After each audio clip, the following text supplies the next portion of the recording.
Gravity start किए थे, यानी गुरुत्वाकर्षण स्टार्ट किए थे ना लास्ट क्लास में हम लोग। ठीक है, उसी को कंटिन्यू करेंगे। तो यहां तक कोई डाउट आया था? जब भी हम कोई क्लास में पढ़ाए उसको प्लीज जाके सेम डे रिवाइज कर लिया करो, उससे तुम्हारा ही काम आसान होगा। ठीक है, कितना भी बिजी हो, मान लो कहीं मतलब घर में फंक्शन है, पार्टी है, लेकिन 15 मिनट लगेगा मुश्किल से पूरा 1.5 घंटे का क्लास को रिवाइज करने के लिए। 1-1.5 घंटे का जो भी क्लास होता है उसको 15 मिनट लगेगा अगर तुरंत जाकर रिवाइज करोगे, और वो चीज दिमाग में फिट हो जाएगा। 1 हफ्ते तक अगर उसको छोड़ दोगे तो वो तुम्हारा क्लास किया हुआ व्यर्थ हो जाएगा। ठीक है, फिर वो तुम्हारे दिमाग से निकल जाएगा, फिर एक तुम नया जैसे पढ़ रहे हो वैसा पढ़ना पड़ेगा। हल्का हल्का ग्लिम्सेस आएगा कि अच्छा सर क्लास में ये समझाए थे, ये बोले थे। तो इसीलिए रिवीजन जो है सेम डे करना तुम्हारे लिए फायदेमंद है। ठीक है, बात समझ रहे हो? हम भी जो है मतलब जुगाड़, एक तरह का समझो जुगाड़ एक्चुअल वर्ड नहीं होगा, लेकिन अपने लिए तुम समझ लो कि एक तरह का जुगाड़ है कि हमको कम पढ़ने से ज्यादा बेनिफिट मिल रहा है। कम, हम यही चाहते हैं ना सब लोग। कोई तो ये नहीं ना चाहता है कि हम खूब पढ़ें और फल इतनी सन मिले। हम तो ये चाहते हैं कि भाई इतनी सन पढ़े, फल इतना मिले। तो भाई वो वही चीज है, प्लीज बात करना बंद कर दो बीच में।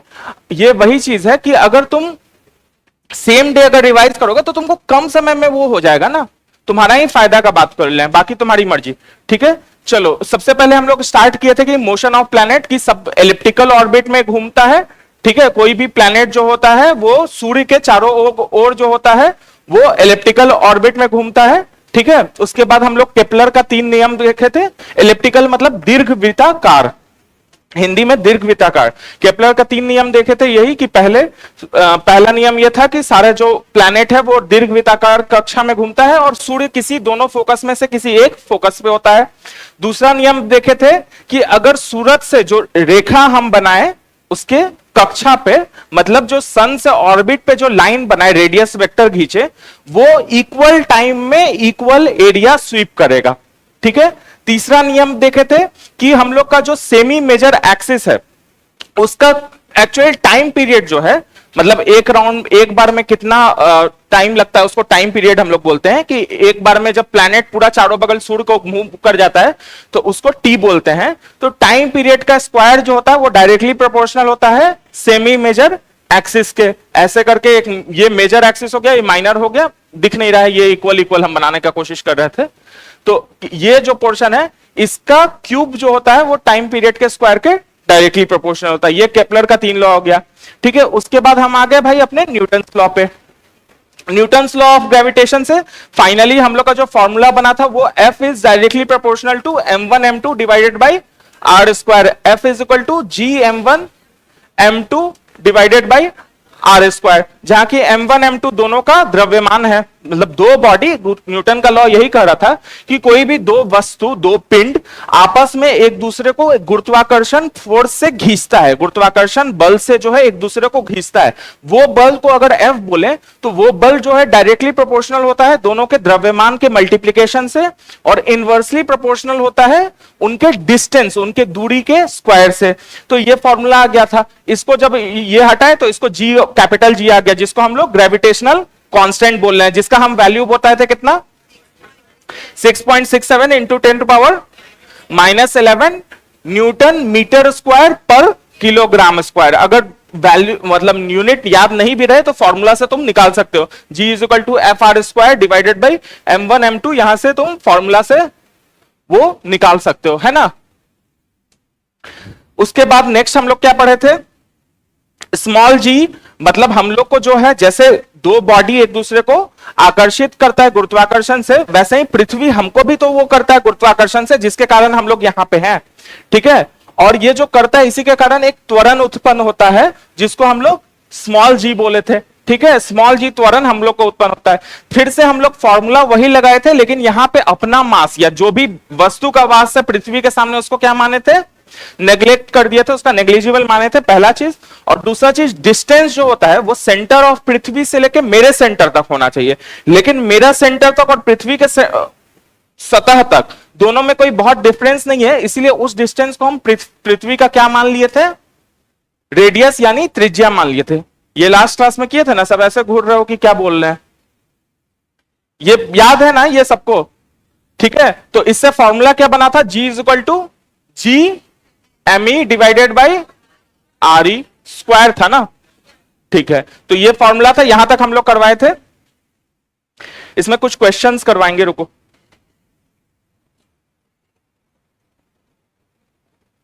यहां तक कोई डाउट नहीं ना है? इसमें क्यों M1 M2 होना चाहिए ना, लेकिन M2 क्यों नहीं ले रहे हैं? दूसरा द्रव्यमान क्यों नहीं ले रहे हैं? हाँ, क्योंकि बताओ, इधर से कोई बताओ क्यों दूसरा M1? फॉर्मूला क्या है? फोर्स बराबर G M1 M2, लेकिन इस फॉर्मूला में तो एक ही मास ले रहे हैं, M of earth, M of body नहीं ले रहे हैं। क्यों नहीं ले रहे हैं? मान लो कोई बड़ा सा लोहा का पत्थर है, लोहा का बॉल है, यहां से गिरा रहे हैं, तो वो उस पर कितना जी लगेगा, वो उसके भी मास पे डिपेंड करेगा ना। अगर तो क्यों नहीं डिपेंड कर रहा है? करना तो चाहिए था इस फॉर्मूला से। क्यों नहीं डिपेंड कर रहा है उसके मास पे? क्वेश्चन समझ रहे हो? गुरुत्वाकर्षण का जो बल लग रहा है वो G M1 M2 divided by r square होना चाहिए। M1 हो गया अर्थ, पृथ्वी का मास, और जो लोहे का बॉल जो है उसको M2 का मास बोल रहे हैं। तो वो इस फॉर्मूला में क्यों नहीं है? M ऑफ बॉडी क्यों नहीं है? जो भी बॉडी हम यूज कर रहे हैं वो क्यों नहीं है इस फॉर्मूला में? क्योंकि हाँ, मास ऑफ अर्थ तो है, लेकिन बॉडी का क्यों नहीं ले रहे हैं? बॉल का मास जो है पृथ्वी के मास के सामने वो क्या है? नेग्लिजिबल है, कम नहीं, ना के बराबर है, बिल्कुल ही ना ही है। तो इसीलिए उसको हम लोग नहीं लेते हैं। ये समझ लो ना। इसीलिए स्मॉल जी जो होता है, जो त्वरण होता है, वो सारे बॉडी के लिए 9.8 मीटर पर सेकेंड स्क्वायर होता है। चाहे 1 किलो का हो, चाहे 20 किलो का हो, चाहे 50 किलो का हो, हर बॉडी के लिए स्मॉल जी जो होता है वो हमेशा, मतलब स्मॉल जी क्या है? पृथ्वी का गुरुत्वाकर्षण जो है वो हमेशा क्या रहेगा? कांस्टेंट रहेगा। ये बात समझ में आ रहा है ना? सब लोग ऐसे काहे घूर रहे हो कि क्या हो रहा है? थोड़ा 4-5 दिन में वो टीचर्स डे सेलिब्रेशन ये सब में सब उड़ गया है क्या पिछले क्लास का? मतलब अजीब ऐसा घूर रहे हो कि क्या हो रहा है, क्या बोल रहा है आदमी? ऐसा फील दे रहे हो? कुछ डाउट आ रहा है क्या? ये पॉइंट फिर से पूरा बताएं क्या? एक दो यस आ रहा है, एक हम थोड़ा सा वो बता देते हैं। ग्रेविटी क्या होता है? स्मॉल जी जो होता है, पृथ्वी जो किस बल से किसी भी वस्तु को अपनी ओर खींच रहा है, इसी को हम लोग ग्रेविटी बोलते हैं। ठीक है, पृथ्वी का गुरुत्वाकर्षण या ग्रेविटी, जिसको स्मॉल जी बोल रहे हैं। अब ध्यान दो इधर, अब जो लोग समझ चुके हो वो लोग भी ध्यान दो। ठीक है, अब जब बता रहे हैं तो सबके लिए बता रहे हैं। ठीक है, तो जब वो खींचता है अपनी ओर, तो वो अलग अलग बॉडी को, किसी भी चीज को खींचने के लिए फॉर्मूला क्या हो रहा था? फोर्स क्या हो रहा था? G M1 M2 divided by r square. यहां पे हम क्या बोल रहे हैं कि M1 जो है वो तो पृथ्वी का मास हो गया, और M2 जो है वो जिस बॉडी को खींच रहा है अपनी ओर, वो उसका द्रव्यमान हो गया, मास हो गया। जो बॉडी को खींच रहा है उसका द्रव्यमान पृथ्वी के द्रव्यमान के सामने क्या है? कुछ नहीं है, तुच्छ सा प्राणी है एकदम, कुछ उसको कंसीडर करना नहीं है। ठीक है, तो वो उसको हम लोग नेग्लिजिबल मानते हैं, इसीलिए उसको हम लोग नहीं ले रहे हैं फॉर्मूला में। डिस्टेंस जो होता है, जो दूरी होता है, ये जो आर स्क्वायर है, ये क्या है? दो बॉडी के सेंटर के बीच का दूरी, इसी को बोलते हैं ना। तो मान लो बॉडी को यहां से कितना मीटर है? मान लो 200 मीटर से हम फेंक रहे हैं, तो दूरी क्या होना चाहिए कि पृथ्वी का त्रिज्या, पृथ्वी के सेंटर से ऊपर तक आने के लिए कितना होगा दूरी? पृथ्वी के, भाई जवाब दो यार, पृथ्वी के सेंटर से यहां सरफेस तक आने में कितना दूरी होगा? उसको क्या बोलेंगे? रेडियस ऑफ अर्थ, या हिंदी में पृथ्वी का त्रिज्या बोलेंगे उसको। तो मेरा बॉडी इसके 200 मीटर ऊपर है, तो radius of earth plus 200 metre होना चाहिए टोटल दूरी। लेकिन क्योंकि वो पृथ्वी के त्रिज्या के सामने एकदम निम्न है, इसीलिए वो दूरी को भी हम लोग उसमें आर स्क्वायर में कंसिडर नहीं करके सिर्फ पृथ्वी का त्रिज्या ही लेते हैं। तो इसीलिए जी का फॉर्मूला जो है GME divided by RE square हो गया। अब समझ में आया? अच्छे से समझ में आ गया यहां तक? ठीक है, चलो क्वेश्चन 1 मिनट करवाते हैं।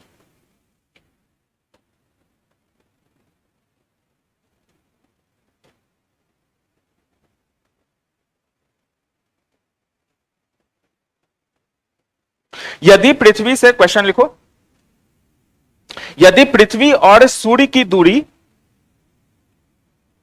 यदि पृथ्वी और सूर्य की दूरी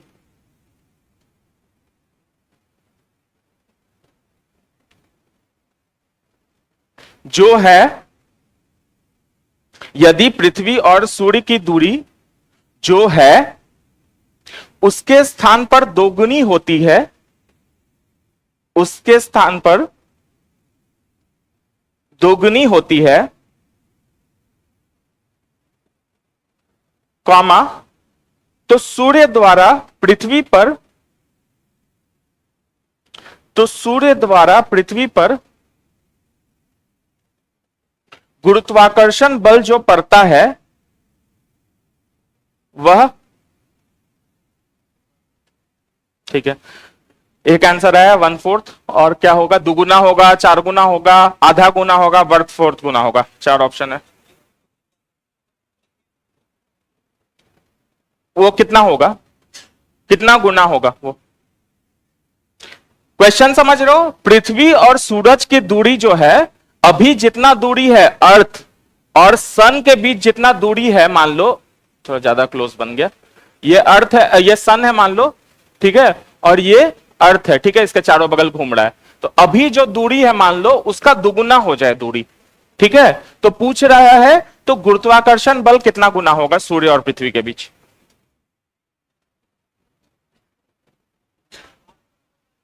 कितना? 4 गुना कम हो जाएगा, मतलब 1/4 हो जाएगा, ठीक है भाई, एक आंसर 1/4 आया। और कोई आंसर? क्वेश्चन अभी भी नहीं समझ में आया किसी को? अगर अभी जो सूरज और पृथ्वी के बीच का दूरी है उसमें जितना गुरुत्वाकर्षण बल है, अगर इस दूरी को दुगुना कर दिया जाए तो गुरुत्वाकर्षण बल कितना गुना हो जाएगा? 1/2 एक आंसर आया, एक आंसर आया 1/4, ठीक है, 1/2, 1/4 दोनों आंसर आ रहा है। और कोई आंसर? कितना आया तुम्हारा? 1/4,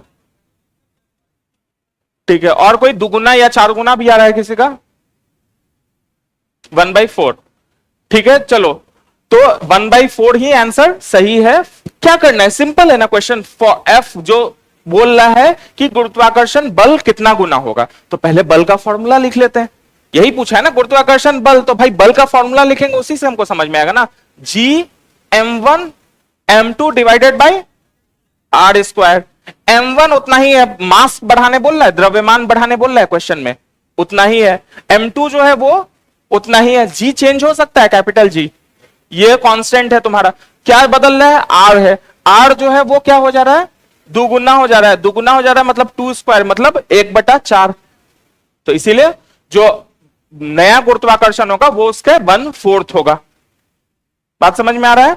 ऐसे भी लॉजिक से भी सोचोगे तो दूरी बढ़ेगा तो गुरुत्वाकर्षण जो है वो कम होगा, ठीक है, और r है, स्क्वायर है, तो मतलब 4 होगा, दो गुना हो रहा है तो 2 का स्क्वायर 4, ठीक है, तो इसका आंसर 1/4 हो जाएगा।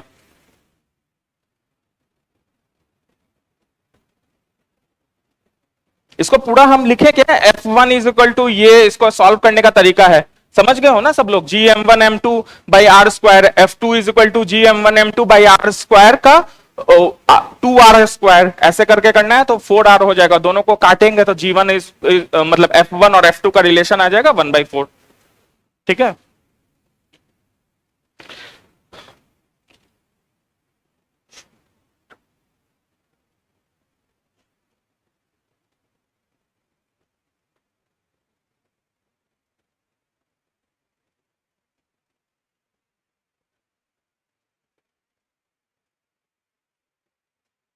ठीक है, नेक्स्ट क्वेश्चन लिखो, दो गेंद ए तथा बी, दो गेंद बॉल, दो गेंद ए तथा बी क्रमशः 10 किलोग्राम तथा 1 किलोग्राम की है, मतलब ए जो है तुम्हारा 10 kg है, सीधा लिखो, उतना लिखने का जो ए इज इक्वल टू 10 kg और बी इज इक्वल टू जो है तुम्हारा 1 kg, ठीक है, दोनों को जो है हम लोग 20 मीटर ऊंचाई से फेंक रहे हैं, ठीक है, एक बॉल जो है 1 kg का है, एक बॉल जो है 10 kg का है, और दोनों को जो है हम लोग 20 मीटर ऊंचाई से फेंक रहे हैं, तो कौन सा बॉल पहले पहुंचेगा ये बताओ?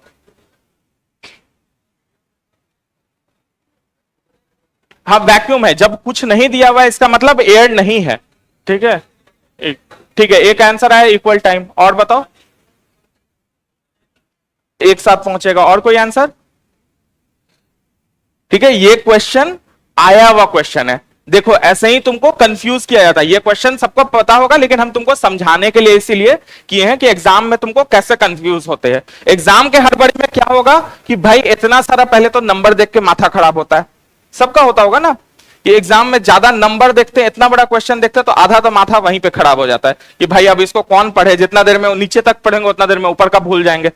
जब लास्ट में पूछता है कि क्या पूछ रहे हैं, लास्ट में पूछता है ना कि ये क्या है, वो क्या है के चक्कर में ऊपर का पूरा भूल चुके होते हैं कि ऊपर का क्या कहानी पढ़े हैं।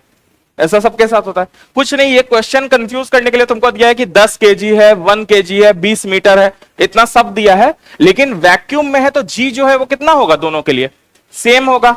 ठीक है, जब सेम होगा तो दोनों एक ही टाइम पे पहुंचेगा। अगर इसको फॉर्मूला से देखना चाहते हो तो v square minus u square is equal to 2as, ये फॉर्मूला पता है, ये लिख ही लो, अगर नहीं पता है तो ये लिख लेना कहीं पे, v square minus u square is equal to 2as।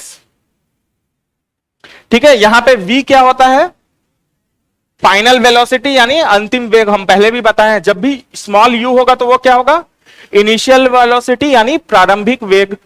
a क्या होगा तुम्हारा, एक्सेलरेशन यानी त्वरण, और s क्या होगा हमेशा, डिस्प्लेसमेंट यानी विस्थापन। ये फॉर्मूला हम पहले भी बताए थे और ये शॉर्ट फॉर्म सबका बताए हुए हैं।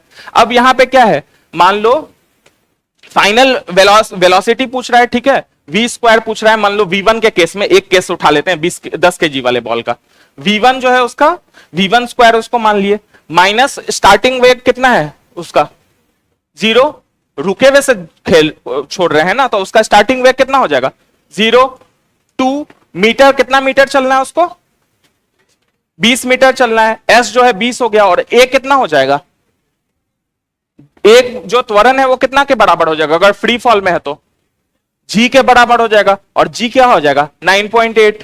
ठीक है, तो इसका हो जाएगा 9.8। v2 स्क्वायर में क्या हो जाएगा -0, उसका भी अंतिम वेग जो है वो 0, उसके लिए भी जो दूरी है वो 20 मीटर है, और उसका भी त्वरण जो है वो है। तो v1 v2 दोनों सेम रहेगा दोनों केस में, तो फिर फाइनल जो है एक साथ ही इसका मतलब पहुंचेगा। बात समझ में आ रहा है, इसमें कहीं m दिख रहा है, इस फॉर्मूला में कहीं m दिख रहा है नहीं, तो उसके मास का जरूरत ही नहीं है, उसके मास से कोई फर्क नहीं पड़ता है। क्वेश्चन समझ में आ रहा है ना। यही अगर इस क्वेश्चन में अगर हवा की बात कर देते तो हवा में अगर ये लिखा रहता, जब भी क्वेश्चन में अगर हवा की बात कर रहा है तो वहां स्पेसिफिकली बोलेगा हवा में, नहीं तो अगर सिंपली क्वेश्चन में नहीं दिया हुआ है तो उसको वैक्यूम मानना है। लेकिन अगर हवा में बोलेगा तो क्या होगा, फिर कौन पहले पहुंचेगा। 10 किलो वाला पीछे से बताओ तो 10 किलो वाला क्यों पहले पहुंचेगा हवा में, यहां इधर से राइट साइड में पीछे से लड़का लोग का जो ग्रुप है वो बताओ। 10 किलो वाला हम बोल रहे हैं हवा में पहले पहुंचेगा, क्यों क्यों, ज्यादा वजन है, वो तो हमको भी दिख रहा है 10 और 1 में 10 ज्यादा है, लेकिन क्यों ज्यादा वजन वाला जल्दी पहुंचेगा, क्योंकि हवा का जो रेजिस्टेंस है, हवा में कोई चीज गिर रहा है तो हवा भी नीचे से फोर्स लगा रहा है ना, रोक रहा है ना, वो 10 किलो वाले पे क्या होगा, कम फोर्स पड़ेगा, 1 किलो वाले पे वो 10 किलो वाले पे हाँ कम, मतलब उसको उस फोर्स को ज्यादा अच्छे से तीरेगा, और 1 किलो वाला जो है वो कम तीरेगा। ये क्वेश्चन एक्चुअली ज्यादा अच्छे से समझने के लिए समझो कि 1 किलो का मान लो कार्डबोर्ड है और 1 किलो का वो है तुम्हारा, मोमेंटम ज्यादा हो जाएगा। 1 किलो का मान लो लोहे का है तो जो कार्डबोर्ड है उस पे ज्यादा हवा का रुकावट होगा, और जो भारी चीज है वो जल्दी पहुंचेगा, इसलिए 10 किलो वाला जो है वो जल्दी पहुंचेगा। एक क्वेश्चन इससे भी रिलेटेड लिख लो, हवा में लोहे और लकड़ी की, हवा में लोहे और लकड़ी की समान भार, हवा में लोहे और लकड़ी की समान भार की गेंद, हवा में लोहे और लकड़ी की समान भार की गेंद को समान ऊंचाई से गिरने पर,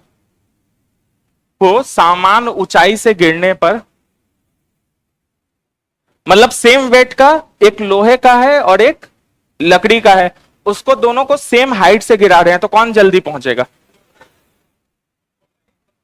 इक्वल टाइम। और कोई आंसर, लोहा पहले पहुंचेगा। देखो लोहा पहले पहुंचेगा, क्यों? क्योंकि लोहा जो है उस पे जो है हवा का रेजिस्टेंस कम पड़ेगा। अगर लकड़ी भी 1 किलो का लो, वो बहुत ज्यादा हो जाएगा, लोहा उसका कम होगा कंपैरेटिवली, तो स्क्वायर जो एरिया है वो ज्यादा पड़ेगा। प्लस लोहा का जो वो है, मतलब क्या कहते हैं, हवा से रेजिस्टेंस है वो लोहा में कम पड़ेगा, मतलब उस रेजिस्टेंस को ज्यादा अच्छे से तोड़ेगा। और लकड़ी उतना ही 1 किलो में वो बड़ा पीस होगा, तो उस पर ज्यादा एरिया रहेगा रेजिस्टेंस खाने के लिए। तो ज्यादा एरिया मतलब हवा का जो रुकावट है, रेजिस्टेंस बोल रहे हैं, हवा का रुकावट, तो वो उसमें लकड़ी वाले में ज्यादा होगा। तो इसीलिए लोहा वाला जो है वो पहले पहुंचेगा, लकड़ी की गेंद जो है वो बाद में गिरेगी। हम्म। लोहा भी इसी शेप का हो, लकड़ी भी इसी शेप का हो, तब भी लकड़ी जो है लोहा जो है वो पहले पहुंचेगा, क्योंकि लकड़ी का अमाउंट जो है वो ज्यादा हो जाएगा। इसी शेप में, एग्जैक्ट शेप में तो सेम नहीं रहेगा ना, वॉल्यूम तो लकड़ी का कंपैरेटिवली ज्यादा ही रहेगा ना। अगर सेम मास है दोनों का तो लकड़ी का वॉल्यूम तो ज्यादा रहेगा। अगर यही इसका कहना है, ये शेप का रख दें अगर लकड़ी भी और लोहा भी, तो लकड़ी जो है, लोहा जो है इतना मोटा होगा, लकड़ी जो है वो इतना मोटा होगा, ठीक है। तो इस पे रेजिस्टेंस जो है लकड़ी वाले पे ज्यादा पड़ेगा, तब भी उस केस में भी। एक सेकेंड।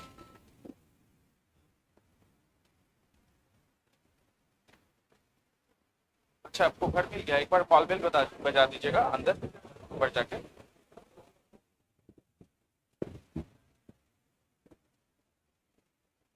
अच्छा, हम बोल देते हैं मम्मी को कि बाहर आके वो कर लेंगे, हम एक्चुअली घर पे नहीं है, ठीक है। तो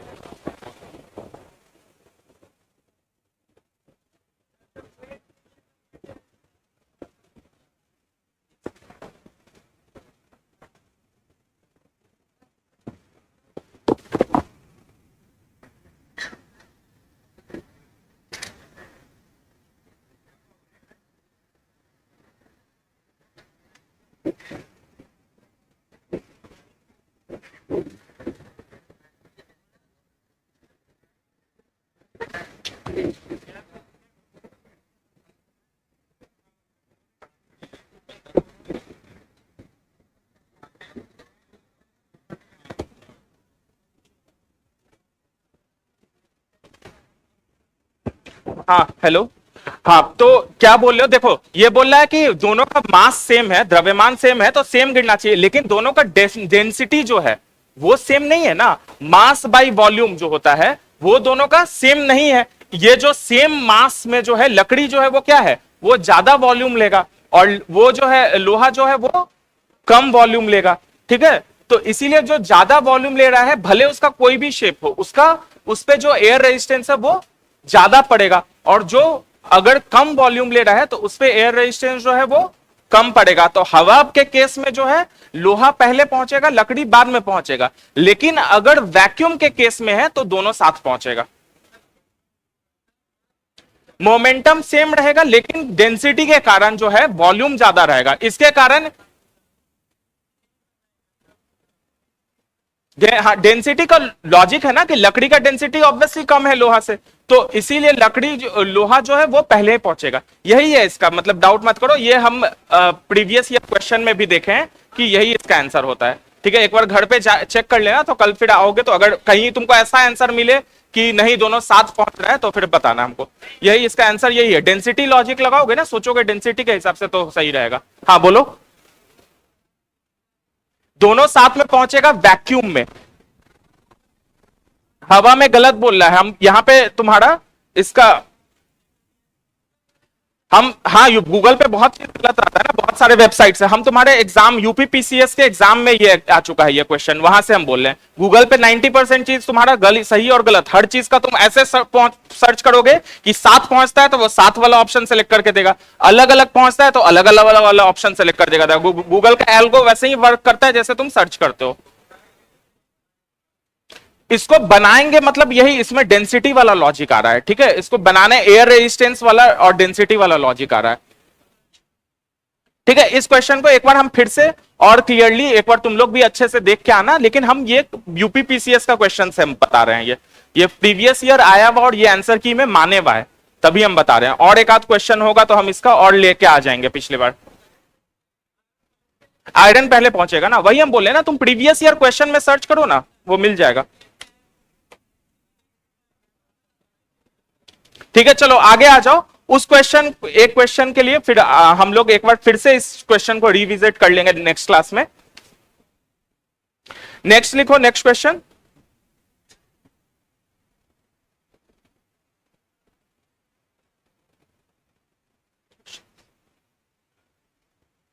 गुरुत्व गुरुत्व के अधीन, गुरुत्व के अधीन, नेक्स्ट क्वेश्चन, विराम अवस्था से, गुरुत्व के अधीन विराम अवस्था से मुक्त रूप से गिरने वाली, गुरुत्व के अधीन विराम अवस्था से मुक्त रूप से गिरने वाली किसी कण के मामले में, किसी कण के मामले में, मतलब कोई पार्टिकल है उसके मामले में, कण, क और कण के मामले में समय t, गुरुत्व के अधीन विराम अवस्था से मुक्त रूप से गिरने वाले किसी कण के मामले में समय ब्रैकेट में स्मॉल t में विस्थापन s, में विस्थापन s का विवरण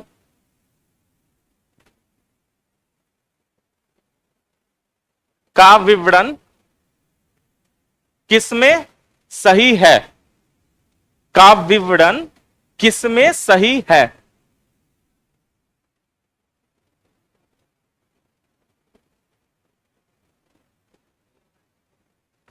ठीक है, ये चार डायग्राम है, इसमें किसमें जो है ग्राफ जो है वो सही दिखा रहा है इसमें।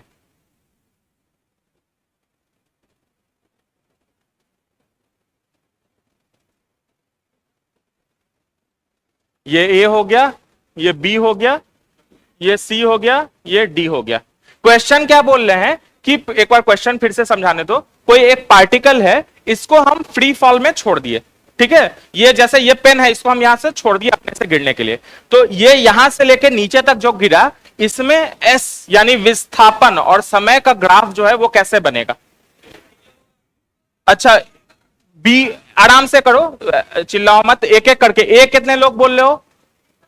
हाँ हम समझ गए, आराम से, घबराओ मत, यहीं पे है, ठीक है। ए कितने लोग बोल रहे हैं? एक भी नहीं बोल रहे हैं। बी कितने लोग बोल रहे हो? ठीक है। सी कितने लोग बोल रहे हो? सी 1% बोल रहे हो। और डी कितने लोग बोल रहे हो? डी 1% बोल रहे हैं। क्वेश्चन समझ गया? ठीक है, मतलब क्लास में एक भी स्टूडेंट सही आंसर नहीं दिया इसका। इसका आंसर ए होगा। अब कैसे होगा ये समझते हैं हम लोग, ठीक है। जब फ्री फॉल में गिर रहा है, मतलब जीरो से गिर रहा है, पहला उसका इनिशियल वेलोसिटी कितना हो गया? जीरो। तो इनिशियल डिस्प्लेसमेंट, मतलब जीरो टाइम पीरियड पे उसका टी जब जीरो था तो उसका डिस्प्लेसमेंट कितना था उस समय? जीरो। तो मतलब ग्राफ जो है वो जीरो से ही स्टार्ट होगा। तो या तो ये यही दोनों हो सकता है, ये दोनों सी और डी तो हो नहीं सकता है। जीरो टाइम पे वो उसका विस्थापन जीरो था, तो सी और डी तो हो नहीं सकता है। सी में विस्थापन ही यहां से शुरू हो रहा है, मतलब जीरो टाइम पे ही विस्थापन हम बोल रहे हैं इतना ज्यादा है। इस पॉइंट पे जो है, ये डायग्राम नीचे वाला नहीं दिख रहा है तो हम इधर से दिखाते हैं। ये पॉइंट जो है, ये पॉइंट क्या हुआ यहां पे, मतलब एस भी जीरो है और टी भी जीरो है। मतलब ये लाइन जो है और ये लाइन जो है, इस लाइन पे जो है जैसे जैसे बढ़ेंगे वैसे वैसे टी बढ़ेगा, और जैसे जैसे बढ़ेंगे इस पे एस बढ़ेगा। तो अगर कोई ग्राफ इसके ऊपर से शुरू हो रहा है, इसका मतलब क्या हुआ कि जीरो टाइम पे आपका एस इतना है। ये पॉसिबल हो सकता है, विस्थापन जीरो टाइम पे जीरो ही है, तो पहले ही सी और डी जो है वो गलत हो गया। अब ये जो सब लोग बोल रहा है, ज्यादातर लोग ये बोल रहे हैं, बी जो बोल रहे हैं वो क्या बोल रहे हैं कि जैसे जैसे इक्वल टाइम बढ़ेगा सेम रेशियो में तुम्हारा विस्थापन होगा। ये कब होता? जब वेलोसिटी यानी वेग जो है मेरा क्या होता? कांस्टेंट होता। तो जैसे जैसे टाइम बढ़ता वैसे वैसे उतना ही विस्थापन बढ़ता। अगर हम 1 घंटा में 1 किलोमीटर चढ़े हैं तो 2 घंटा में कितना किलोमीटर चलते हैं? अगर सेम वेग में चल रहे हैं तो 2 किलोमीटर चलते हैं, तब ना ये ग्राफ बनता। लेकिन यहां पे त्वरण की बात भी है ना, जब फ्री फॉल में कोई भी चीज गिर रहा है तो उसमें त्वरण भी होगा। यह बात नहीं समझ में आ रहा है? कोई भी चीज को हम गिरा रहे हैं यहां से, तो वो क्या सेम वेग से गिर रहा है या उसका वेग जो है वो बदल रहा है?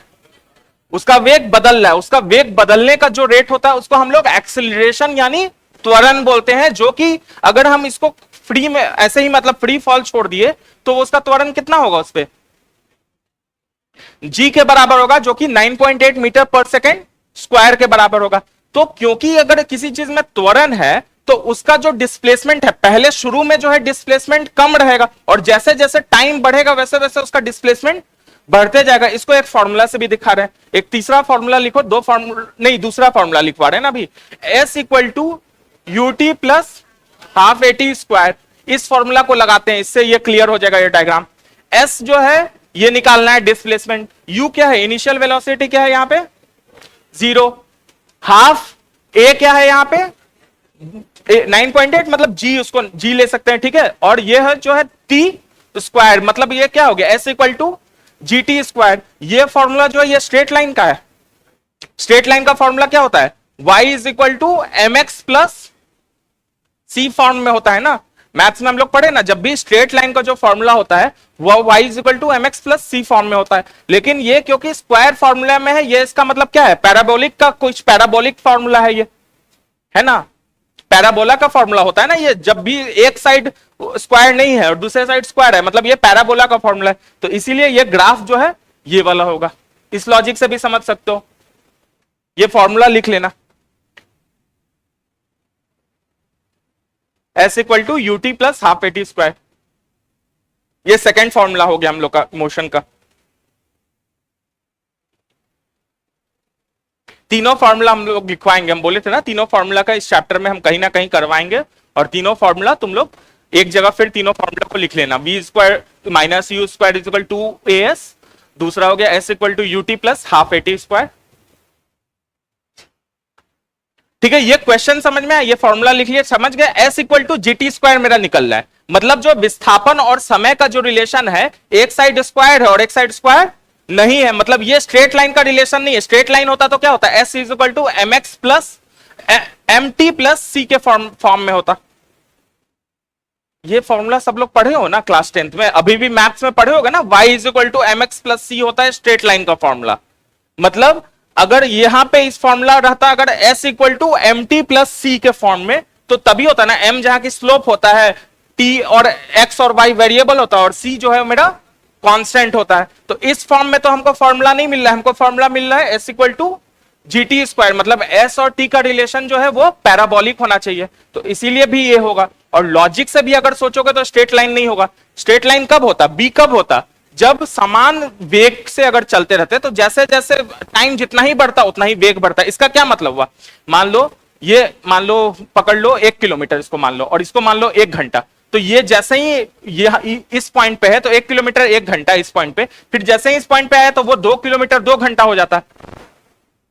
अगर ये सही होता तो 1 किलोमीटर में अगर 1 घंटा चल रहा है तो 2 घंटा में 2 किलोमीटर चलता, मतलब वेग जो है वो मेरा क्या होता? बढ़ता कि कांस्टेंट रहता? कांस्टेंट रहता। वेग कांस्टेंट होता है, ऊपर से जब भी कोई चीज हम छोड़ते हैं गिरता है तो वो समान वेग से गिरता है? नहीं गिरता है, उसका वेग बदलता है, और उसका वेग जो बदलता है वो कितने के बराबर से बदलता है? कितने त्वरण से? 9.8 मीटर पर सेकंड स्क्वायर, यानी कि जी के हिसाब से उसका वेग में परिवर्तन होता है, जिसको हम लोग एक्सीलरेशन या त्वरण बोलते हैं, और उसी को हम लोग स्मॉल जी पढ़े थे ना। तो इसीलिए इसका आंसर ये होगा। थोड़ा ज्यादा टफ हो गया ये क्वेश्चन क्या? ठीक है, ये क्वेश्चन एक्चुअली हम तुम लोग को हो सकता है थोड़ा सा लेवल कुछ एग्जाम्स के हिसाब से ज्यादा हो गया है, लेकिन ये फॉर्मूला के लिए हम लोग ये क्वेश्चन करवाए थे हम तुमको। ये फॉर्मूला तुम लोग को पता होना चाहिए। तीसरा क्वेश्चन, नेक्स्ट क्वेश्चन लिखो। यदि पृथ्वी का द्रव्यमान वही रहे,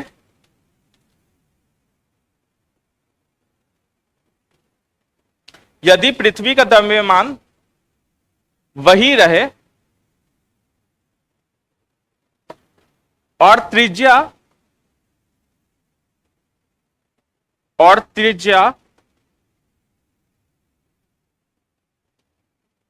1% कम हो जाए,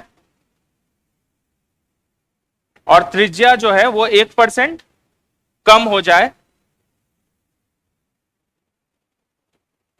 तब पृथ्वी के तल पर तब पृथ्वी के तल पर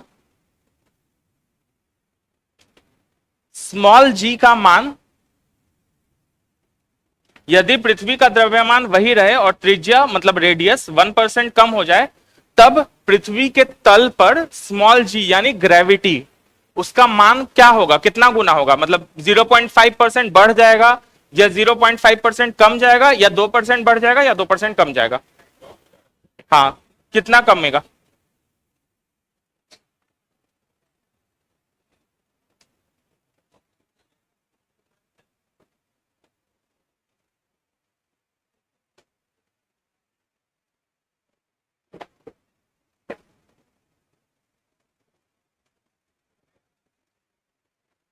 क्या होगा बताओ?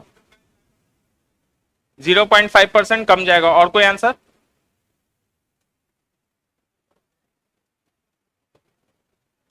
Are e square, R E जो है वो डिस्टेंस जो है, वो त्रिज्या जो है वो कम हो रहा है। पहले सबसे पहले फॉर्मूला पे आ जाओ कि कम हो जाएगा, कम हो जाएगा जो लोग बोल रहे हो, g m e by r e square, यही फॉर्मूला है ना, ये फॉर्मूला है। तो ये जब घट रहा है, नीचे वाला चीज घटेगा तो ऊपर वाला चीज क्या होगा, बढ़ेगा। तो कम हो जाएगा, कम हो जाएगा कैसे?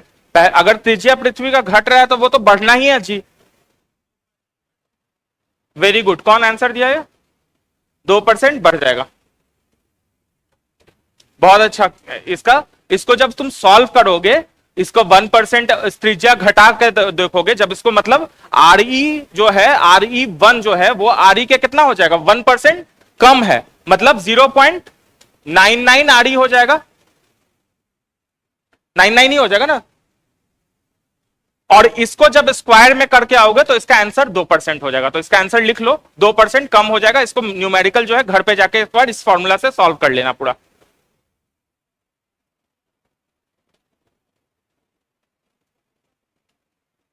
ठीक है, 2% बढ़ जाएगा। क्वेश्चन पहले थोड़ा सा समझा करो। हम बोल रहे हैं कि पृथ्वी का अगर त्रिज्या कम जाए तो उसका जो जी का मान है वो क्या होगा। तो सिंपल है, जी का पहले फॉर्मूला लिखो। अब भाई जी में आर ई जो है वो इसी को घटा रहा है, जब नीचे वाला चीज को घटाएंगे तो जी क्या होगा, बढ़ेगा ना। कम जाएगा तो बात ही नहीं है, बढ़ेगा ही। ठीक है, नेक्स्ट क्वेश्चन लिखो। अगर फॉर्मूला क्या होता है, स्मॉल जी का formula g m e by r e square. ठीक है, आर ई मतलब पृथ्वी का रेडियस यानी त्रिज्या। ठीक है, अब क्वेश्चन में क्या बोल रहा है कि अगर पृथ्वी का त्रिज्या कम हो जाएगा तो जी का मान क्या होगा, यही पूछ रहा है ना। तो आर ई अगर कम हो रहा है तो जी का मान क्या होगा, बढ़ जाएगा। और वो 2% ऐसे निकलेगा कि जब इसका आर ई का नया जो वैल्यू पुट करोगे, आर ई वन जो है 0.99 मतलब 1% घटाने पे, और उसको जब सॉल्व करोगे तो उसका आंसर 2% आ जाएगा। ठीक है, मतलब 1.02 आ जाएगा वो आंसर। तो 1.02 मतलब 2% हो गया। ठीक है, नेक्स्ट क्वेश्चन लिखो। एक ऊंची इमारत से, एक ऊंची इमारत से एक गेंद, एक ऊंची इमारत से एक गेंद बॉल 9.8 मीटर पर सेकेंड स्क्वायर, एक ऊंची इमारत से एक गेंद 9.8 मीटर पर सेकेंड स्क्वायर के समान त्वरण से गिराई, के समान त्वरण के साथ गिराई जाती है। 9.8 मीटर पर सेकेंड स्क्वायर के समान त्वरण के साथ गिराई जाती है। 3 सेकेंड बाद उसका वेग क्या होगा?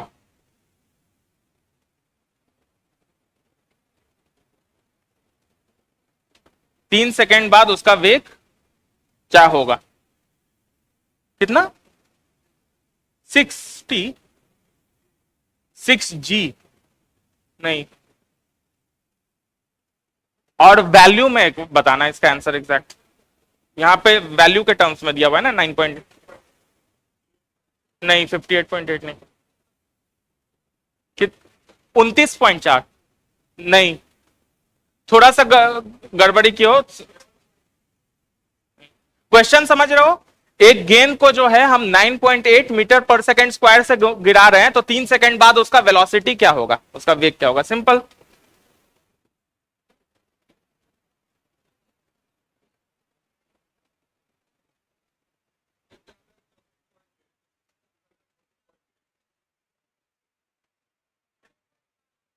अट्ठाईस पॉइंट चार नहीं, 29.4। कौन बोला 29.4? उधर भी तुम भी 29.4 बोले थे क्या? हाँ तुम्हारा सही है। और कौन बोला इधर से 29.4? ये दो लोग का सही है। ठीक है, इसमें फॉर्मूला कौन सा लगाएंगे हम लोग? एक तीसरा फॉर्मूला देख रहे हैं, v is equal to u plus a t. ये भी फॉर्मूला लिख लो। ऐसे इसको बिना फॉर्मूला लगाए भी सॉल्व किया जा सकता था, ये फॉर्मूला का जरूरत नहीं था। पहले में 9.8 बढ़ा पहला सेकंड में, फिर दूसरे में उससे 9.8 बढ़ा और तीसरे में उससे 9.8 बढ़ा, मतलब 9.8 इंटू 3। सिंपल आंसर है। और इसको अगर फॉर्मूला से देखना चाहते हो तो v is equal to u plus a t, ये फॉर्मूला लिख लो।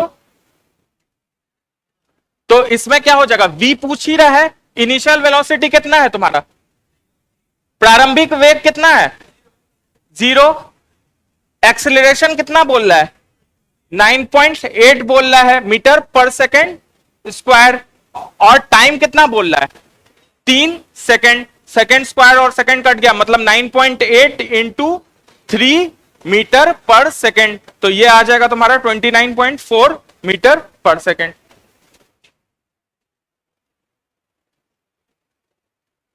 ये समझ में आया सबको?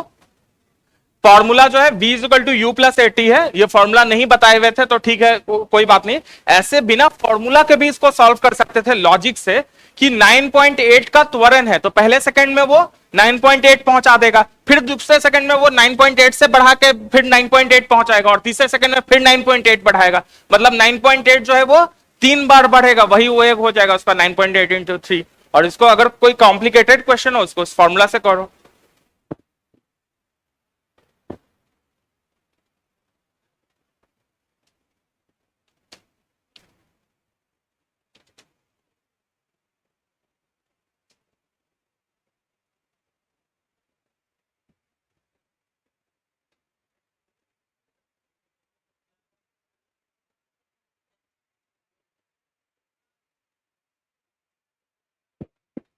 ठीक है, ये समझ में आ रहा है सबको? क्या वो बीच में इतना बात क्यों करने लग रहे हो, कोई कंफ्यूजन हो रहा है क्या ये सब में? एक क्वेश्चन में तुम लोगों को कंफ्यूजन हो रहा था, उसको और क्लियरली थोड़ा हम बता देंगे कि दोनों वेट वाला आंसर वही है। 2-3 हम पीएससी का भी हम देखे हुए वही आंसर है, ठीक है। उसका और अच्छा एक्सप्लेनेशन एक बार हम और देख के बता देंगे। बाकी और कोई कंफ्यूजन है तुम लोग को इसमें? तो हम लोग का 3 फॉर्मूला जो है एक जगह लिख लो कहीं पे, मोशन का 3 फॉर्मूला। एक हो गया v square minus u square is equal to 2as, इस पे भी हम लोग न्यूमेरिकल करा चुके हैं। दूसरा हो गया s equal to u t plus half a t square, और तीसरा हो गया v is equal to u plus a t. ये तीनों फॉर्मूला से न्यूमेरिकल क्वेश्चंस आ सकते हैं एग्जाम में, आते हैं, आ सकते हैं क्या? इन तीनों से कहीं ना कहीं एप्लीकेशन जरूर हो जाता है, डायरेक्ट न्यूमेरिकल नहीं होता है, तो जैसे ग्राफ वाले में हुआ था। ठीक है, ये तीनों फॉर्मूला लिख लिए। चलो नेक्स्ट क्वेश्चन लिखो। किसी पिंड का भार, मतलब कोई ऑब्जेक्ट का जो वेट होता है,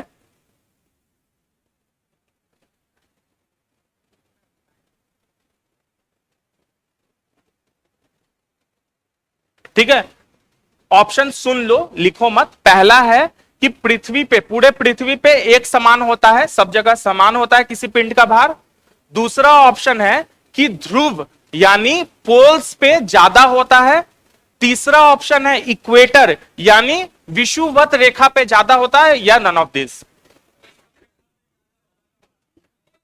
पोल पे ज्यादा होगा, विषुवत पे ज्यादा होगा, मतलब ध्रुव पे ज्यादा होगा, या इक्वेटर पे ज्यादा होगा, या सेम रहेगा? कितने लोग बोल रहे हैं ध्रुव पे ज्यादा होगा वेट, भार जो है वो ध्रुव पे यानी पोल्स पे ज्यादा होगा? कितने लोग बोल रहे हैं? ठीक है।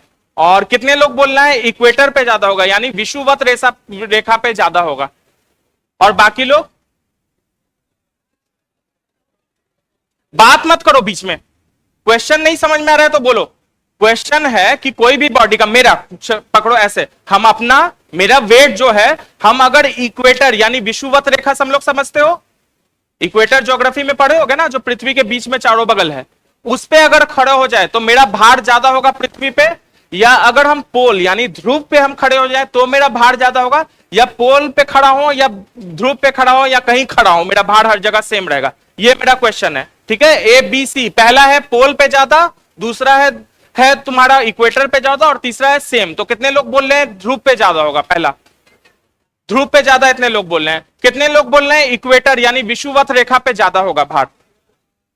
बी। और कितने लोग बोल रहे हैं कि सब जगह एक जगह होगा, एक जैसा होगा, चाहे विषुवत पे रहे चाहे इक्वेटर पे रहे? बाकी लोग, सब लोग का हमको आंसर चाहिए।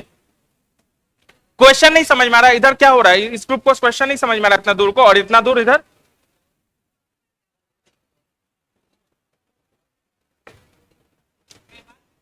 बात मत करो, क्या अपने में डिस्कस मत करो ना, खुद सोच के बताओ।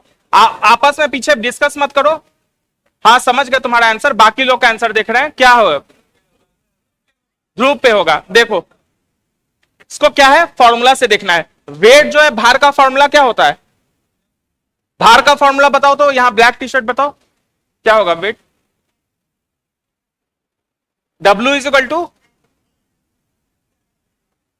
M g. एम क्या होता है? बदल जाएगा, एम कभी बदल सकता है? एम मतलब मास, जो द्रव्यमान जो रहता है वो हर जगह सेम रहता है। बदल सकता है तो क्या बदल सकता है मेरा? जी बदल सकता है। अब जी का फॉर्मूला क्या है तुम्हारा? G m e divided by r e square, जहां एम ई जो है मास ऑफ अर्थ है और आर ई जो है वो पृथ्वी का त्रिज्या है। पृथ्वी का मास कभी बदल सकता है द्रव्यमान? नहीं बदलेगा, तो आर ई बदलेगा। अब पृथ्वी जो होता है एग्जैक्ट गोल है क्या? नहीं, हल्का सा पोल पे जो है वो धसा हुआ है, और हल्का सा जो है वो इक्वेटर पे जो है हल्का बल्ज है। मतलब ये जो है वो ज्यादा है और ये जो है हल्का कम है, स्लाइट एकदम एप्पल टाइप का शेप में, ठीक है। तो ये जो है ज्यादा है और ये जो है कम है। मतलब अगर रेडियस देखें तो ये चीज जो है यहां पे इस पॉइंट पे कम होगा, आर ई एट पोल, आर ई पी जो है वो कम होगा, और आर ई इक्वेटर जो है वो ज्यादा होगा। आर ई जो है वो आर ई पी से ज्यादा होगा। क्यों ज्यादा होगा समझ रहे हो? पृथ्वी जो है हल्का बीच में बल्ज है, मतलब इक्वेटर के पास का जो त्रिज्या है वो क्या है? ज्यादा है। और ध्रुव का जो त्रिज्या है, मतलब पोल्स पे जो त्रिज्या है पृथ्वी का, वो हल्का सा कम है। तो आर ई पी कम है, मतलब जैसे ही ये चीज कम हो जाएगा जहां पे, वहां पे जी जो है वो ज्यादा हो जाएगा। ये नीचे वाला चीज अगर कम हो जाएगा तो जी ज्यादा हो जाएगा, जी ज्यादा हो जाएगा तो एमजी में अगर जी ज्यादा हो गया तो वेट क्या है? भार जो है वो बढ़ जाएगा। तो इसीलिए पोल पे जो है वो भार बढ़ जाता है। तो लिख लो ध्रुवों पे भार बढ़ जाता है, ध्रुवों पर भार सर्वाधिक होता है, ऐसे लिख लो, ध्रुवों पर भार सर्वाधिक होता है, ध्रुवों पे भार सर्वाधिक होता है। इंग्लिश में ध्रुव मीन्स पोल। क्वेश्चन लिखवाए थे किसी पिंड का भार डैश देके किस पे ज्यादा होता है ये लिखना था, तो यही लिख लो, ध्रुवों पर भार सर्वाधिक होता है। किसी पिंड का भार डैश ध्रुवों पर सर्वाधिक होता है, मैक्सिमम एट पोल्स। अच्छा, नॉर्थ पोल पे ज्यादा होगा या साउथ पोल पे ज्यादा होगा? क्यों भाई, नॉर्थ पोल पे क्यों ज्यादा होगा और साउथ पोल पे क्यों कम होगा? दोनों पे इक्वल होगा ना, पोल्स पे तो ये तो सेम ही है ना, ये त्रिज्या तो सेम ही है ना, आड़ी से देखना है ना। अभी बताए हैं, मतलब ऐसे कंफ्यूज यहां पे होगा तो एग्जाम में कैसे कंफ्यूज हो जाओगे भाई? मतलब एक नॉर्थ और साउथ पोल में त्रिज्या तो सेम है ना, फॉर्मूला से देखो। फिजिक्स का क्वेश्चन को दिमाग से मत सोचो कि भाई ऐसा लग रहा है, फॉर्मूला लगाओ कहीं कहीं से भी, ठीक है।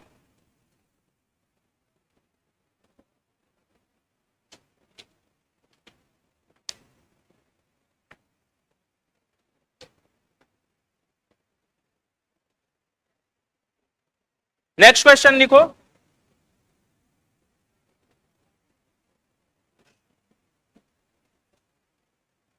किसी लिफ्ट में बैठे हुए व्यक्ति, ये लिफ्ट वाला क्वेश्चन बहुत आता है।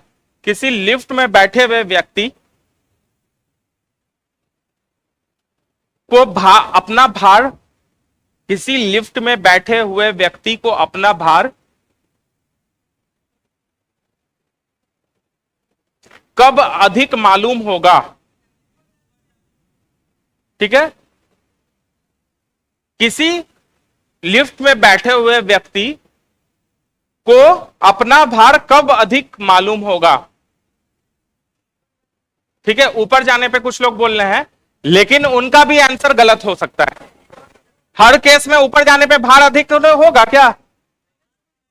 अगर समान वेग से ऊपर जा रहा है तो उसका भार जो है वो अधिक होगा। जब तक त्वरण नहीं होगा तब तक भार में अधिक नहीं होगा। जैसे ही अगर वेग एक्सेलरेशन यानी त्वरण आएगा तभी अधिक होगा। तो ये कब अधिक होगा? जब ऊपर त्वरण से जा रहा है। अगर समान वेग से जा रहा है तो भार में कोई फर्क नहीं पड़ेगा। अगर त्वरण, क्योंकि फोर्स में फॉर्मूला एम जी होता है, एम वी नहीं होता है। जो भार होता है वो फोर्स जो होता है, वेट जो होता है वो क्या होता है? एम जी होता है। जहां जी हम लोग बोल रहे हैं एक्सिलरेशन ड्यू टू ग्रेविटी, मतलब पृथ्वी का गुरुत्वाकर्षण। तो यहां पे जो है कोई और एक्सिलेशन, एक तो पृथ्वी का गुरुत्वाकर्षण पड़ रहा है, कहीं और से हम पे अगर एक्सिलेशन पड़े तो मेरे भार में जो है वो फर्क आएगा। अगर मेरे ऊपर कहीं और से एक्सिलरेशन यानी त्वरण नहीं पड़े तो मेरे भार में फर्क, अब मास में फर्क आएगा? मास में कभी फर्क नहीं आता है भाई, 50वीं बार बोल रहे हैं। अब तो बोलो सब लोग मिलके कि मास में जो है, द्रव्यमान में कभी फर्क आएगा? अच्छा, हिंदी वाले मास को नहीं समझ रहे क्या? द्रव्यमान, द्रव्यमान में कभी फर्क आएगा? नहीं आएगा। फर्क किस में आएगा? भार यानी वेट में फर्क आएगा। तो भार में कब फर्क आएगा? जब भी मेरे बॉडी पे कोई त्वरण पड़ेगा, मेरे बॉडी पे ऊपर या नीचे जाने वाला कोई त्वरण पड़ेगा, उससे मेरे भार में फर्क पड़ेगा, क्योंकि जी जो है वो नीचे की ओर है। तो अगर ऊपर की ओर समान वेग से जा रहा है तो मेरे भार में कोई फर्क नहीं पड़ेगा। अगर त्वरण से जा रहा है यानी एक्सेलरेशन से जा रहा है तो मेरा वेट जो है, अगर लिफ्ट ऊपर जा रहा है तो बढ़ेगा, और लिफ्ट अगर नीचे जा रहा है तो मेरा वेट जो है वो घटेगा। तो ये लिख लो, किसी लिफ्ट में बैठे हुए व्यक्ति को अपना भार कब अधिक मालूम होगा? डैश लिखो, जब लिफ्ट त्वरित गति से, जब लिफ्ट त्वरित गति से ऊपर जा रही हो।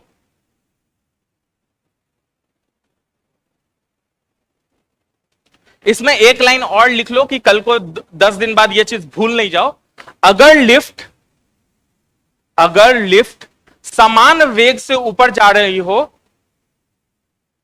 अगर लिफ्ट समान वेग से ऊपर जा रही हो तो भार में कोई फर्क नहीं पड़ेगा। तो भार में कोई फर्क नहीं पड़ेगा।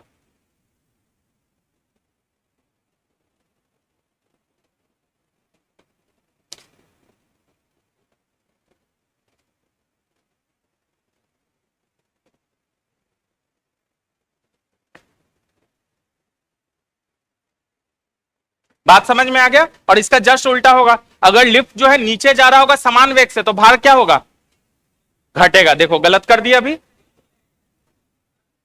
अभी कौन घटेगा बोला एकदम जोश जोश में? गलत हो गया ना। देखो, अगर समान वेग से नीचे जा रहा है तो भार में कोई फर्क नहीं पड़ेगा। अगर त्वरण के साथ मतलब एक्सेलरेशन के साथ जा रहा है, सेम वेलोसिटी नहीं, एक्सेलरेशन के साथ अगर नीचे जा रहा है तो मेरा वेट जो है, भार जो है वो क्या होगा? घटेगा। अगर लिफ्ट जो है समान वेग से जा रहा है तो भार में कोई फर्क नहीं पड़ेगा। अगर वे त्वरण से नीचे जा रहा है तो मेरा जो है वेट जो है, भार जो है वो क्या होगा? कम होगा। और अगर लिफ्ट ऊपर जा रहा है तो वो बढ़ेगा। ठीक है, तो वेटलेसनेस, एक क्वेश्चन इसी से लिंक रहता है, लिखवा नहीं रहे। वेटलेसनेस कब फील हो सकता है? जब मेरा भार जो है वो 0 हो, तभी ना। भारहीनता फील कब, क्वेश्चन पूछता है कि भारहीनता कब फील हो सकता है? लिफ्ट ऊपर जाएगा तो या नीचे जाएगा? तो किस केस में भारहीनता फील हो सकता है? क्वेश्चन समझ रहे हो? मेरा क्वेश्चन है कि हमको भारहीनता यानी वेटलेसनेस कब फील होता है? लिफ्ट जब नीचे जाएगा या ऊपर जाएगा? क्योंकि ऊपर जाने में तो मेरा भार जो है वो बढ़ ही रहा है, घट किस में रहा है? नीचे जा रहा है। अगर त्वरण से, तो अगर 9.8 मीटर पर सेकंड स्क्वायर के त्वरण से नीचे जा रहा है तो 9.8 प्लस और 9.8 माइनस दोनों मिला के 0 हो जाएगा। इसीलिए हमको जो है भारहीनता तब फील होगा। ठीक है, 9.8 मीटर पर सेकंड स्क्वायर से नीचे जाएगा तो हमको भारहीनता फील होगा, यानी वेटलेसनेस फील होगा लिफ्ट में। लिफ्ट वाला क्वेश्चन बहुत सारा आता है, एक बार सारे क्वेश्चन उसका बना लेना। घुमा घुमा के इसी में देता है, कभी वेग का खेला है, कभी ऊपर जा रहा है, कभी नीचे जा रहा है, कभी त्वरण है। तो इसमें बहुत सारा वेरिएंस है क्वेश्चन का। ये एक क्वेश्चन हम लिखाए हैं तुमको, लेकिन इसमें कम से कम 7-8 तरह के क्वेश्चन बनेंगे। अगर इस लाइन को सही से समझो, एक बार घर जाके वेट लिफ्ट वाला क्वेश्चन सर्च करके वो कर लेना, ठीक है। नेक्स्ट लिखो,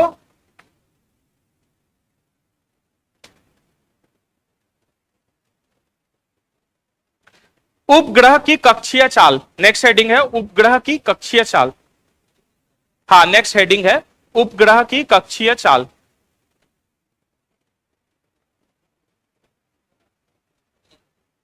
उपग्रह की कक्षीय चाल, इंग्लिश में circular motion of satellites. Circular motion of satellites,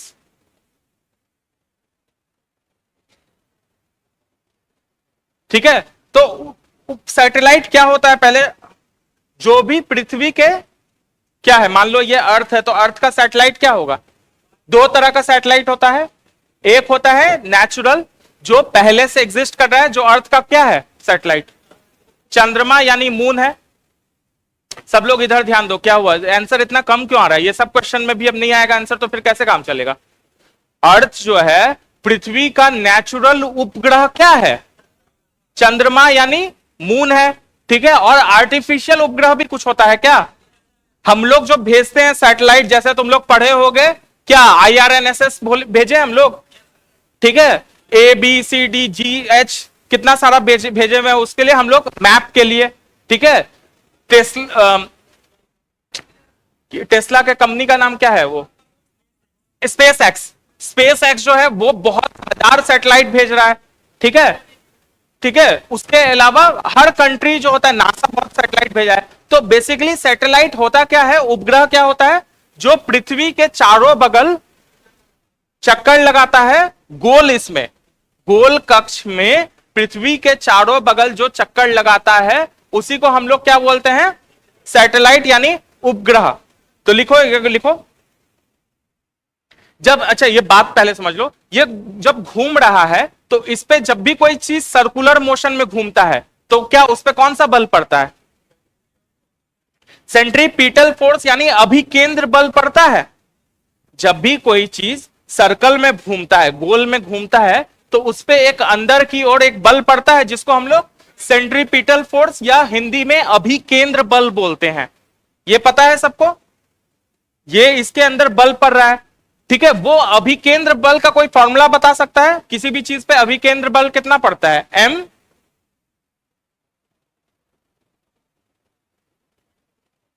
mv² by, कोई बोल रहा था इधर से, mv² बाई 2, क्लोज इनफ। देखो कुछ ना कुछ कितने दूरी है उसमें भी तो फर्क पड़ेगा ना, लॉजिक से सोचो। mv² बहुत सही बोल लिया, अब 2 नहीं, कोई एक चीज मिसिंग है, r मिसिंग है ना, कितना दूरी है उस पर भी तो फर्क पड़ेगा। तो mv² बाई r पड़ता है, ठीक है।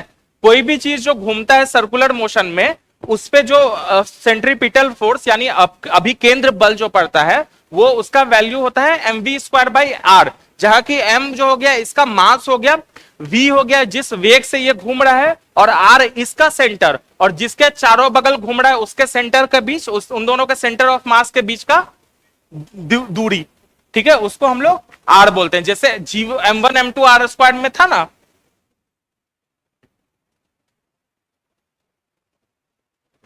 ये जो हम लोग r² बोल रहे थे, ये r² क्या था? F equal to m1 m2 divided by g m1 m2 divided by r²। ये r² क्या था?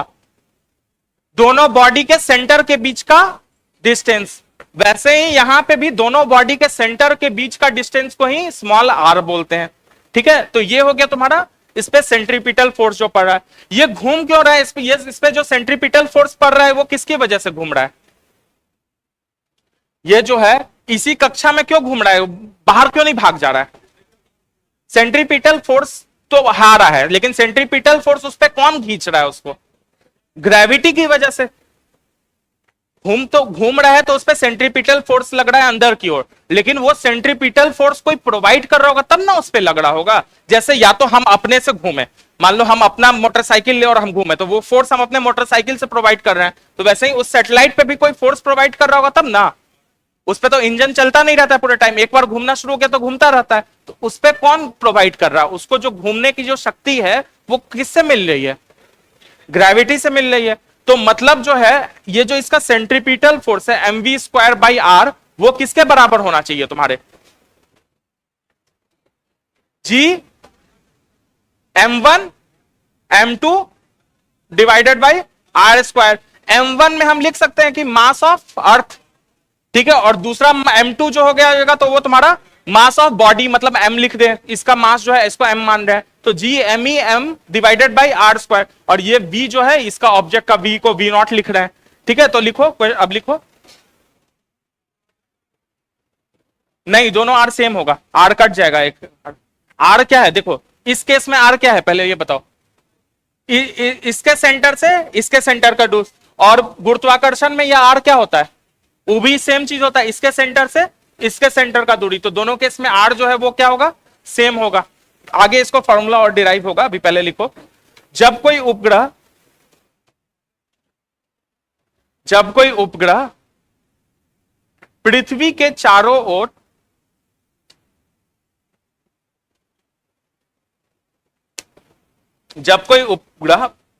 पृथ्वी के चारों ओर वृत्तीय कक्षा, मतलब सर्कुलर,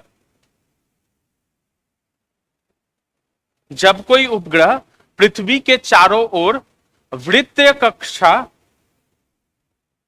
में परिक्रमण करता है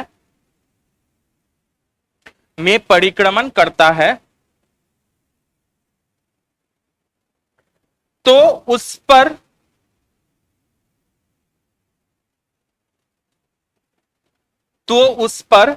एक अभिकेंद्र बल कार्य करता है। तो उस पर एक अभिकेंद्र बल कार्य करता है। इंग्लिश में उसको अभिकेंद्र को सेंट्रीपिटल, सेंट्रीफ्यूगल नहीं, सेंट्रीपिटल, PETAL, ठीक है, सेंट्रीपिटल। जब कोई उपग्रह पृथ्वी के चारों ओर वृत्तीय कक्षा में परिक्रमण करता है तो उस पर एक अभिकेंद्र बल कार्य करता है, फुल स्टॉप। यह बल पृथ्वी द्वारा उपग्रह पर लगाया गया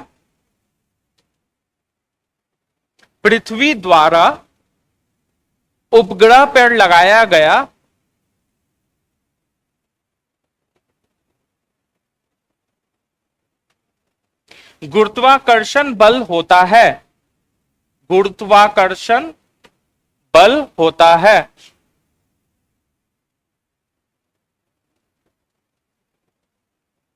देखो आंसर तुम पीछे सही देते हो, इसका मतलब ये नहीं कि घप करोगे, और बीच में तुम्हारा भी आंसर बहुत गलत रहता है, ठीक है। तो ओवर कॉन्फिडेंस में रहना अच्छा बात है, लेकिन ओवर कॉन्फिडेंस फिर खराब हो जाता है।